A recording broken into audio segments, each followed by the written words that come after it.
नमस्कार, आप देख रहे हैं न्यूज 18 बिहार झारखंड और मैं हूं आपके साथ लक्ष्मी। बुलेटिन की शुरुआत एक बड़ी खबर से कर लेते हैं। देखिए, नीतीश सरकार ने कर्मचारियों, अधिकारियों और पेंशन धारकों के लिए खजाना खोल दिया है। कैबिनेट की बैठक में महंगाई भत्ता 50 की जगह अब 53% करने पर सहमति बनी है।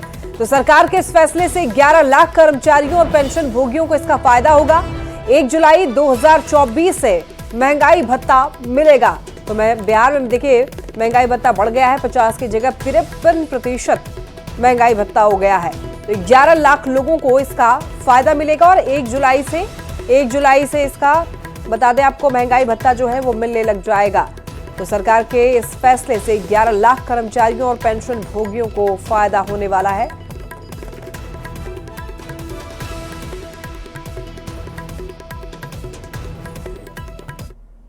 तो नीतीश कैबिनेट ने 38 एजेंडे पर मुहर लगाई है। इसमें कुछ और बड़े फैसले भी हैं। देखिए, सोशल मीडिया नियमावली को मंजूरी, सोशल ऑनलाइन मीडिया नियमावली मंजूर, और देखिए सीतामढ़ी के पुनौरा धाम के लिए भी राशि मंजूर कर ली गई और विकास के लिए 120 करोड़ 58 लाख रुपए मंजूर किए गए। तो वहीं आपको बता दें कि 50.5 एकड़ जमीन का अधिग्रहण होगा। तो सोशल मीडिया नियमावली को मंजूरी मिल गई है। कैबिनेट का ये बड़ा फैसला है। सोशल ऑनलाइन मीडिया नियमावली मंजूर कर ली गई है। और देखिए सीतामढ़ी के पुनौरा धाम के लिए भी राशि की मंजूरी मिल गई है। कैबिनेट की इस बैठक में बहुत बड़ा फैसला हुआ है। विकास के लिए भी 120 करोड़ से ज्यादा की राशि की मंजूरी हुई है। वहीं आपको बता दें कि 50.5 एकड़ जमीन का अधिग्रहण होगा।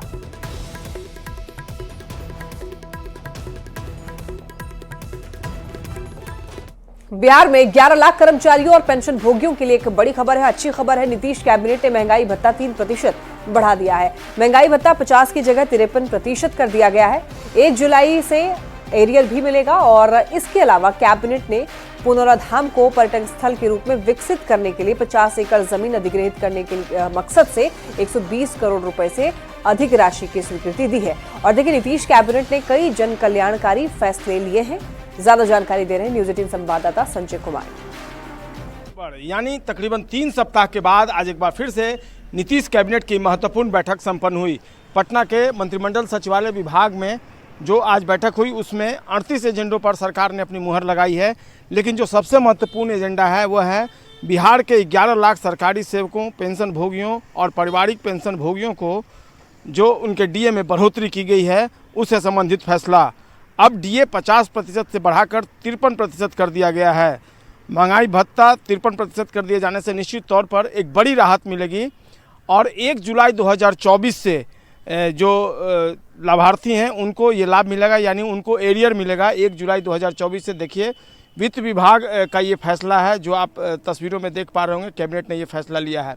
इसके अलावा जो महत्वपूर्ण फैसला लिया गया उसमें सीतामढ़ी जिले में जो पुनौरा धाम है वहाँ को महत्वपूर्ण पर्यटक स्थल के रूप में विकसित करना है। यहाँ देश एवं विदेश से लाखों की संख्या में श्रद्धालुओं के आने का सिलसिला जारी रहता है। तो ऐसे में सरकार ने ये फैसला लिया है कि इसको एक महत्वपूर्ण पर्यटक स्थल के रूप में विकसित किया जाएगा और मंत्रिपरिषद द्वारा सीतामढ़ी जिले के पुनौरा धाम मंदिर के आसपास के क्षेत्र को पर्यटक विकास एवं आधारभूत संरचनाओं के लिए 50.50 एकड़ भूमि अधिग्रहित करने का फैसला लिया गया है और इसके लिए 120 करोड़ 58 लाख रुपए की राशि स्वीकृत की गई है। लेकिन पटना की अगर बात कर ले तो यहाँ कानून व्यवस्था को मजबूत करने के मकसद से डीएसपी के 3, पुलिस इंस्पेक्टर के 3, दारोगा के 9, एएसआई के 18 और सिपाही के 120 समेत 153 पदों के सृजन को स्वीकृति दी गई है। इसके अलावा पटना मेट्रो रेल परियोजना जिस पर काम चल रहा है उसमें प्रायोरिटी कॉरिडोर के कार्यान्वयन के लिए 115 करोड़ रुपए की राशि स्वीकृत की गई है। इसका एकमात्र मकसद है आम लोगों को भी फायदा पहुंचाना। जो 38 एजेंडे हैं उसमें कई लोक कल्याणकारी फैसले हैं, रोजगार के अवसर बढ़ेंगे और कई दूसरी सुविधाएं जो हैं वो आम लोगों को मिल पाएगी। संजय कुमार, न्यूज 18 पटना। बेगूसराय में केंद्रीय कपड़ा मंत्री गिरिराज सिंह ने कहा कि पश्चिम बंगाल हिंसा की राजधानी बन चुका है। पश्चिम बंगाल की सरकार वहां कानून को अपनी जेब में रखे हुए है। एक खास समुदाय के लिए ही राज्य की सरकार काम करती है। ममता बनर्जी को लगता है कि आने वाले दिनों में बंगाल बांग्लादेश के रूप में परिवर्तित हो जाएगा। हिंसा भी हुआ था, हत्या भी हो गई थी। पश्चिम बंगाल तो हिंसा की राजधानी बन गई और पश्चिम बंगाल की सरकार वहाँ कानून अपने पॉकेट में रखे हुए हैं नंबर भेजिए और एक खास समुदाय मुसलमान के लिए ही वो राज्य की सरकार काम करती है। और ममता बनर्जी को लगता है कि मुस्लिम अब आने वाले दिन में बंगाल बांग्लादेश के रूप में परिवर्तित है। नेता प्रतिपक्ष तेजस्वी यादव ने झारखंड में महागठबंधन की जीत का दावा करते हुए बड़ा बयान दिया।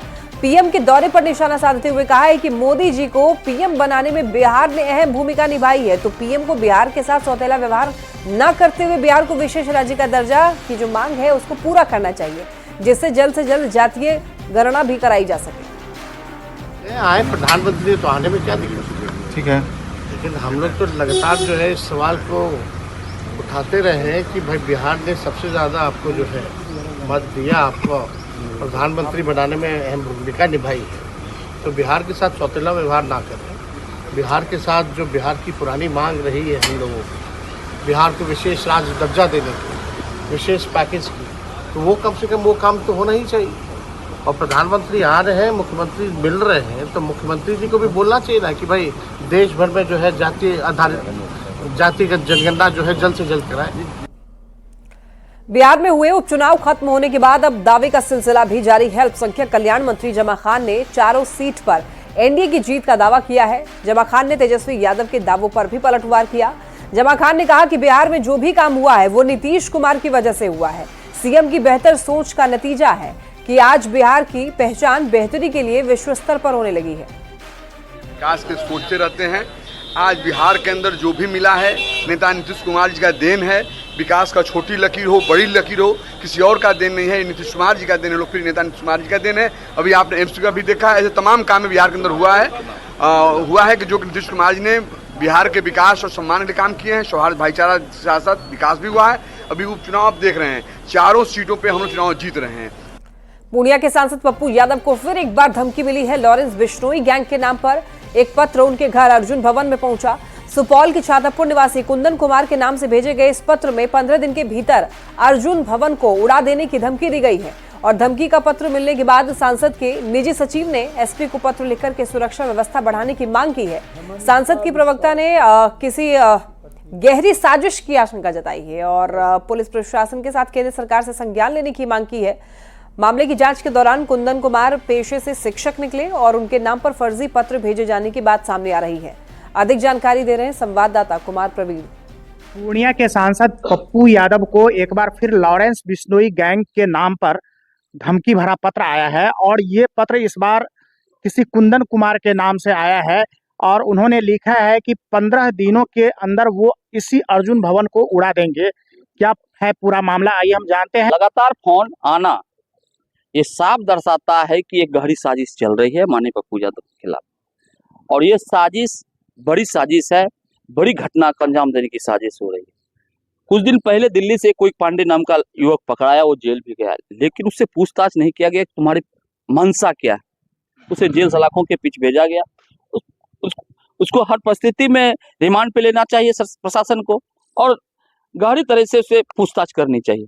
ठीक है, फिर लगातार कभी नेपाल से, कभी मलेशिया से, कभी ऑस्ट्रेलिया से लगातार फोन आना तो कहीं ना कहीं प्रशासन के लिए चुनौती है। 100% साजिश है, बड़ी योजना की साजिश हो रही है। प्रशासन को भी डाइवर्ट करने की कोशिश किया जा रहा है। क्या मांग है? मेरा मांग है कि माननीय पप्पू यादव की सुरक्षा कड़ी किया जाए और व्यवस्था सुरक्षा जो कड़ी किया जाए और प्रशासन व्यवस्था किया जाए। भवन जो इनका कार्यालय है वहां पर भी सुरक्षा दिया जाए। यहाँ पर भी डेली हजारों की संख्या में आम पब्लिक के साथ कभी भी कोई घटना हो जाती है तो उसकी जिम्मेवारी कैसे प्रशासन को आवेदन मैंने मेरे के निजी सचिव अजय जायसवाल के द्वारा पूर्णिया के एसपी साहब से मिलकर उन्हें आवेदन दिया है कि यहाँ की सुरक्षा की व्यवस्था कराया जाए और इनकी जांच करके उस पर कार्रवाई की जाए। कुमार प्रवीण, न्यूज 18 पूर्णिया। पटना से एक बड़ी खबर, बिहार में शिक्षकों की आज हाजिरी नहीं बनी। देखिए, ई शिक्षा कोष ऐप में कुछ गड़बड़ी की खबर है और गड़बड़ी की वजह से ही अटेंडेंस शून्य है। तो 4,89,188 शिक्षकों की हाजिरी नहीं बनी और कुल 56,553 शिक्षक आज छुट्टी पर हैं। तो समय पर पहुंचने के बाद भी हाजिरी नहीं बन पाई है, जिसकी वजह से अब शिक्षकों को ये डर सता रहा है कि कहीं उनका वेतन न कट जाए। ज्यादा जानकारी के लिए न्यूज 18 संवाददाता रजनीश हमारे साथ जुड़ रहे हैं। रजनीश, कहा जा रहा है कि जो ई शिक्षा कोश ऐप है वो उसमें कुछ गड़बड़ी हुई है, इसकी वजह से अटेंडेंस नहीं बन पाया है। पूरी जानकारी दीजिए। बड़ी देखने को मिल रही है और तमाम जो शिक्षक हैं वो समय पर स्कूल इसलिए पहुंचते हैं तो ऑनलाइन अटेंडेंस उनको बनाना पड़ता है और ऑनलाइन अटेंडेंस बनाने के लिए समय पर स्कूल पहुंचे थे, लेकिन ई शिक्षा कोश ऐप में गड़बड़ी थी जिसकी वजह से तकरीबन 1.5 घंटे तक सभी ने प्रयास किया है, बावजूद नहीं बन पाया है। और जो आंकड़े आए हैं शिक्षा विभाग से वो 4,89,188 ये शिक्षक हैं और इनकी जो हाजिरी है वो नहीं बन सकी है और आंकड़ा शून्य हो गया है। यानी एक भी शिक्षक की आज ऑनलाइन हाजिरी नहीं बन सकी है, जबकि 56,543 जो है शिक्षक आज छुट्टी पर है। कुल मिलाकर नियमतः ई शिक्षा कोश ऐप पर अगर ऑनलाइन हाजिरी नहीं बनती है तो इनकी वेतन की कटौती होगी है। ये डर सता रहा है। हालांकि शिक्षा विभाग तमाम जिला शिक्षा पदाधिकारी और डीपीओ को यह आदेश जारी कर रहा है कि जो शिक्षक अगर समय पर स्कूल पहुंच गए हैं उनकी मैनुअल हाजिरी वो जो है तैयार की जाएगी, उसके आधार पर वेतन जो है निर्धारित किए जाएंगे। तो कहीं ना कहीं जो डर है वो फिलहाल खत्म हो जाएगा, लेकिन ये तकनीकी समस्या जो है फिलहाल उससे शिक्षक लगातार परेशान है और इसको लेकर शिक्षा विभाग जो है लगातार जो है अपने जो भी तकनीकी अधिकारी हैं उनसे लगातार समझने में लगा हुआ है। जी बिल्कुल रजनी, देखिए जो टेक्निकल इश्यू है वो तो कभी भी कहीं भी आ सकता है, तो ऐसे में क्या वैकल्पिक व्यवस्था है, क्योंकि अल्टरनेटिव कुछ तो सोल्यूशन होगा। देखिए ये विद्यालय के एचएम और जिला के डीपीओ जो हैं उन्हें ये आदेश दिया गया है कि जो वैकल्पिक इंतजामात हैं यानी समय पर अगर स्कूल शिक्षक पहुंच गए हैं तो उनके उपस्थिति को मानते हुए और ऑफलाइन जो अटेंडेंस है वो ऐसी तकनीकी खामियों के बाद अगर मास लेवल पर है तो उसके आधार पर उनका अटेंडेंस जो है बनेगा और वेतन भुगतान भी किया जाएगा। जी तो जो हेडमास्टर हैं उनका क्या कहना है इस मामले को लेकर? देखिए हेडमास्टर जो है वो चूंकि शिक्षा विभाग के अधिकारियों को जानकारी दे दिए हैं, अपने अपने स्कूल के शिक्षकों की उपस्थिति की जानकारी दे दिए हैं और जो ऑफलाइन का आंकड़ा है वो हेडमास्टर तैयार करके वो भी जिले को दे दिया और जिले से शिक्षा विभाग को जाएगा, तब जाकर सभी को वेतन दिया जाएगा। जी ठीक है रजनीश, बहुत धन्यवाद आपका इन तमाम जानकारियों के लिए। देखिए खबर जो है छपरा से है, जहां पर सदर अस्पताल में 2 करोड़ की लागत से बना ऑक्सीजन प्लांट पिछले 6 महीने से बंद पड़ा हुआ है और प्लांट में तकनीकी खराबी और रखरखाव करने वाली एजेंसी की ओर से ठीक से काम नहीं करने को इसकी वजह बताया जा रहा है और इस वजह से हर महीने करीब 1.5 लाख रुपए का अतिरिक्त दबाव अस्पताल पर पड़ रहा है। अस्पताल प्रबंधन की ओर से जानकारी देने के बाद भी कोई कार्रवाई नहीं हो सकी है। बता दें आपको, कोरोना काल में अस्पताल में पीएम केयर फंड से ऑक्सीजन प्लांट बनाया गया था जिस पर 2 करोड़ रुपए का खर्च आया था, लेकिन अभी ये प्लांट कबाड़ बन चुका है। लिखा जा रहा है, एजेंसी को लिखा जा रहा है 5-6 महीना से ऊपर से खराब है। अभी ऑक्सीजन की आपूर्ति सिलेंडर के जरिए की जा रही है, मरीज का काम बाधित नहीं है। इस पर तो अनावश्यक खर्च पड़ रहा है, इस पर थोड़ा खर्च बढ़ गया है। खबर समस्तीपुर से, जहां नगर थाना क्षेत्र के डीआरएम चौक पर फुटपाथ पर लगी हुई दुकानों में आग लगी है। करीब 10 से भी ज्यादा फल दुकान आग की चपेट में आ गए, जिसमें 5 लाख रुपए से भी ज्यादा के नुकसान की आशंका जताई जा रही है। आसपास के लोगों ने आग लगने की सूचना नगर थाना और फायर ब्रिगेड को दी, जिसके बाद मौके पर पहुंची फायर ब्रिगेड की टीम ने आग पर काबू पाया। आशंका जताई जा रही है कि बदमाशों ने खेल खेल में दुकानों में आग लगा दी होगी। पूरे मामले को लेकर नगर थाना पुलिस जांच पड़ताल में जुटी हुई है।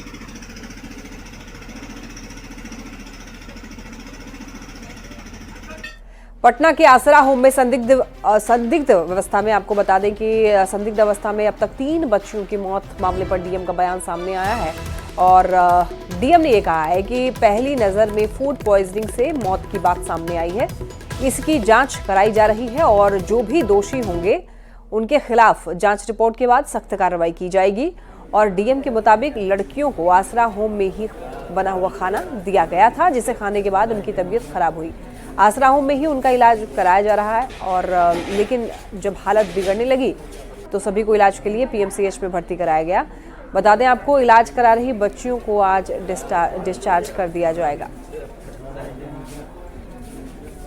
ये फूड पॉइजनिंग ही प्रथम दृष्टया हम लोगों को लग रहा है और इसको हम लोगों ने जांच टीम गठित किया है 5 सदस्यीय। उसने खाने का भी सैंपल लिया है, पानी का सैंपल लिया है और विस्तृत जांच लोग कर रहे हैं और हमको उम्मीद है कि आज रिपोर्ट आ जाएगी और उसमें हम लोग देखेंगे कि कहीं से कोई लापरवाही किसी की है तो उस पर हम लोग कार्रवाई करेंगे। अभी स्थिति नियंत्रण में है, बाकी सब महिलाएं बिल्कुल पूरी तरह से स्वस्थ हैं और जो बीमार हुई थी 13 लोग, उसमें से भी बाकी सब ठीक हैं और कुछ डिस्चार्ज भी हो गई हैं वहाँ से। हम लोग स्थिति पर नज़र रख रहे हैं और जांच रिपोर्ट आने के बाद उसमें किसी प्रकार की कोई लापरवाही या कमी पाई जाएगी तो उस पर हम लोग कड़ी कार्रवाई करेंगे। प्रथम दृष्टया ये फूड पॉइजनिंग और साफ सफाई की कमी और एक तरह से लापरवाही का मामला ये बनता है। पटना के पटेल नगर आसरा गृह में फूड पॉइजनिंग से 3 लड़कियों की मौत के बाद ताबड़तोड़ एक्शन लिया जा रहा है। समाज कल्याण विभाग के साथ पुलिस ने भी मामले की जांच शुरू कर दी है। जिला प्रशासन की टीम ने मामले में रिपोर्ट तैयार कर ली है। समाज कल्याण विभाग ने शेल्टर होम के अधीक्षक समेत 19 लोगों को नोटिस जारी किया है। बच्चियों की मौत की पोस्टमार्टम रिपोर्ट आज ही आनी है और इसके बाद समीक्षा करके दोषियों पर कार्रवाई की जाएगी। ज्यादा जानकारी दे रहे हैं न्यूज 18 संवाददाता संजय कुमार। बिहार सरकार के समाज कल्याण विभाग द्वारा पटना के पटेल नगर में स्थित शेल्टर होम में फूड पॉइजनिंग की घटना हुई है, जिसमें अब तक 3 लड़कियों की मौत हो गई है। तीसरी मौत के बाद ताबड़तोड़ एक्शन लिया जा रहा है। एक तरफ जहां पटना पुलिस ने इस मामले में यूडी केस दर्ज कर लिया है, वहीं जिला प्रशासन की टीम ने भी अब इस मामले की जांच रिपोर्ट तैयार कर ली है। तीसरी तरफ समाज कल्याण विभाग ने इस मामले में जांच कमेटी गठित करते हुए 19 लोगों को जो कारण बताओ नोटिस है वो जारी किया है, जिसमें इस शेल्टर होम की जो अधीक्षक हैं कुमार अंशु, उनको भी नोटिस जारी किया गया है। इस पूरे मामले में पटना पुलिस की टीम पहुंचेगी और आपराधिक अनुसंधान के तहत जो फूड पॉइजनिंग की घटना हुई है उसकी जांच करेगी। समाज कल्याण विभाग की टीम भी इस पूरे मामले की जांच के लिए आज यहां पहुंचेगी। सबसे बड़ी बात है कि आज जिन 2 बच्चियों की डेथ पहले हुई है 7 नवंबर और 10 दिसंबर को, उनका पोस्टमार्टम रिपोर्ट आएगा, जिसमें मौत की जो मूल वजह है उसकी जानकारी मिल पाएगी। सबसे बड़ी बात है कि जो एजेंसी जिसको खाना बनाने की जिम्मेवारी, परोसने की जिम्मेवारी दी गई है, प्राइमा फेसी उसकी गलती सामने आई है और उसको भी नोटिस जारी किया गया। देखना होगा एजेंसी की तरफ से क्या जवाब आता है। इस पूरे मामले में आज जांच का दायरा बढ़ेगा और कई तरह की बातें जो हैं उसको खंगाला जाएगा। पुलिस के स्तर पर समाज कल्याण विभाग के डिप्टी डायरेक्टर के जो कमेटी है उसके नेतृत्व में बनी टीम खंगालेगी और निश्चित तौर पर अब देखना होगा। अभी भी देखिए यहाँ पर तस्वीरों में देखिए एम्बुलेंस लगा हुआ है कि अगर किसी बच्ची की तबीयत खराब होती है तो उसको तत्काल पीएमसीएच भेजा जा सके। चूँकि जो फूड पॉइजनिंग की घटना हुई थी उसमें पहली बार 30 से अधिक लोग बीमार पड़ गए थे। हालांकि जो क्रिटिकल कंडीशन जिनका था 11 लोगों का, उनको पीएमसीएच में भर्ती कराया गया था और जिनमें 3 की मौत हो गई है। अब इस पूरे मामले में जांच रिपोर्ट आने के बाद बड़ी कार्रवाई होगी, ये तय है। लेकिन देखना होगा जांच रिपोर्ट फाइनली कब तक आती है और किन किन लोगों पर कार्रवाई होती है। संजय कुमार, न्यूज 18 पटना। मुंगेर में बंगाल एसटीएफ और बिहार एसटीएफ ने असरगंज पुलिस की मदद से हथियार तस्करों के खिलाफ बड़ी कार्रवाई की। सूचना पर रहमतपुर वासा में छोटू के घर छापेमारी की गई। आपको बता दें कि घर के अंदर बने हुए 7 फीट गहरे टंकीनुमा तहखाने से भारी मात्रा में अर्धनिर्मित हथियार और हथियार बनाने वाले सामान को जब्त किया गया है। साथ ही घर के मालिक छोटू सहित 5 हथियार निर्माताओं को हथियार के साथ रंगे हाथ गिरफ्तार किया गया है और पूछताछ में तस्करों ने तारापुर थाना क्षेत्र के मिल्की खानपुर में चल रहे हुए दूसरी हथियार फैक्ट्री का भी खुलासा किया और 2 तस्करों को हथियार बनाने वाली मशीन और सामान को भी जब्त कर लिया गया है। 2 बजे के में छापामारी की है रहमतपुर वासा में। तो यहाँ के एक छोटू हैं, वहाँ रहने वाले, जो वहीं के रहने वाले हैं, उनके घर में तहखाना की टंकी नुमा था जो सीमेंटेड था। तहखाना में अवैध मिनी फैक्ट्री संचालित थी, जहाँ कई तरह के औजार, करीब 35-40 तरह के औजार और ड्रिलिंग मशीन मिले हैं और लगभग 90% निर्मित .62 के पिस्टल और उसका खाका बनाना, मास्टर खाका भी मिला है। फॉर्च्यून मैगजीन ने दुनिया के सबसे प्रभावशाली बिजनेसमैन की लिस्ट जारी की है और फॉर्च्यून ने दुनिया के सबसे प्रभावशाली बिजनेसमैन की लिस्ट में रिलायंस इंडस्ट्रीज के मालिक मुकेश अंबानी को जगह दी है। मुकेश अंबानी को 100 सबसे ताकतवर लोगों की सूची में शामिल किया गया है। इस लिस्ट में वो 12वें नंबर पर है। बता दें आपको, रिलायंस ने टेलीकम्युनिकेशन और एनर्जी सेक्टर में बेहतर प्रदर्शन किया है। तो आपको बता दें जानकारी के लिए, रिलायंस इंडस्ट्रीज ने टेलीकम्युनिकेशन और एनर्जी सेक्टर में बेहतर प्रदर्शन किया है। तो ऐसे में जो लिस्ट जारी की गई है उसमें 12वें नंबर पर है मुकेश अंबानी। बता दें आपको, रिलायंस ने टेलीकम्युनिकेशन और एनर्जी सेक्टर में बहुत अच्छा प्रदर्शन किया है। तो एक बार फिर से मुकेश अंबानी का डंका बज गया है।